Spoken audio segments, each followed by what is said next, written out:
millions of years ago, long before cities, kingdoms, and civilizations. Earth belonged to creatures shaped by raw survival. The forests were thicker, the nights darker, and every sunrise was a war between predator and prey. This is the story of 5, Homo habilis, one of the earliest human ancestors, and their terrifying encounter with a creature almost forgotten by time. A giant saber-toothed wild boar, a beast as powerful as it was unpredictable. The sun rose slowly over the East African grasslands, flooding the land with gold.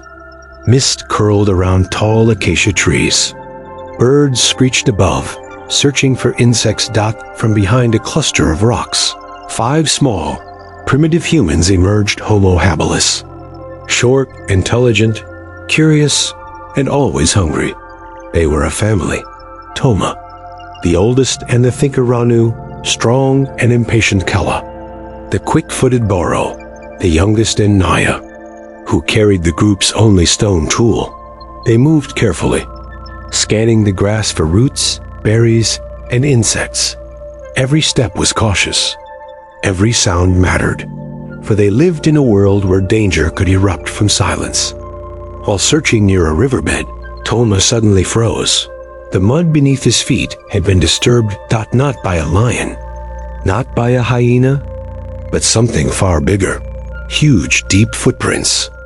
And beside them, long gouges in the earth marks from massive tusks. Ranu leaned down and sniffed the air. A sharp, musky smell lingered. Fresh. Nay gripped her stone tool tighter. Something was close, something they did not want to meet.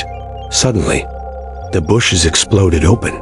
A giant saber-toothed wild boar, almost twice the size of modern boars.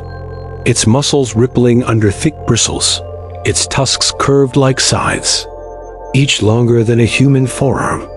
Its eyes burned with instinctive rage. The ground shook with its charge. Homo habilis scattered, but not far. They knew the rule of their world. Run, and you die tired. Stand together, and you might live. Toma shouted, waving his arms. Ranu grabbed a fallen branch. Kella and Baro climbed onto a rock to distract it. But the beast did not slow. It roared deep, guttural, ancient, a sound powerful enough to silence the birds overhead. The boar lunged straight at Ranu. He dodged at the last second, the tusks slicing the air inches from his ribs. Kella shrieked from the rock, throwing stones to draw the beast's attention. The animal turned. Enraged, it rammed the rock with full force. The ground quivered. Dust burst upward. Burrow lost balance and fell. The boar turned toward him, snorting, its breath steaming in the cold morning air. Naya jumped down with her stone tool, screaming loudly to distract it. For early humans, courage was not a choice. It was survival. She struck the boar's flank with all her strength. The beast roared, whipping around in fury. Toma, the thinker, looked around desperately. Then he saw a tree branch, long and straight, fallen during the night storm. He grabbed it, sharpened one end against a rock, and shouted to the others. The group moved as one primitive, but united. Kella and Ranu circled the boar from opposite sides. Naya positioned herself behind Toma. Baro, trembling but brave, threw small rocks from a distance. The boar charged at Toma. He stood firm. Just as the beast lowered its tusks, Toma drove the sharpened stick forward straight into the boar's shoulder. The beast shrieked, skidding sideways. Blood sprayed across the grass. Thrashed wildly, throwing dust into the air, but its strength was fading. Ranu struck it with another branch. Naya hit its hind leg with her stone tool. Finally, with one last roar, the giant boar collapsed. The forest fell silent. The 5 Homo habilis stood around the fallen beast, breathing heavily. They were small. They had no claws. No fangs. But they had something far more powerful: cooperation.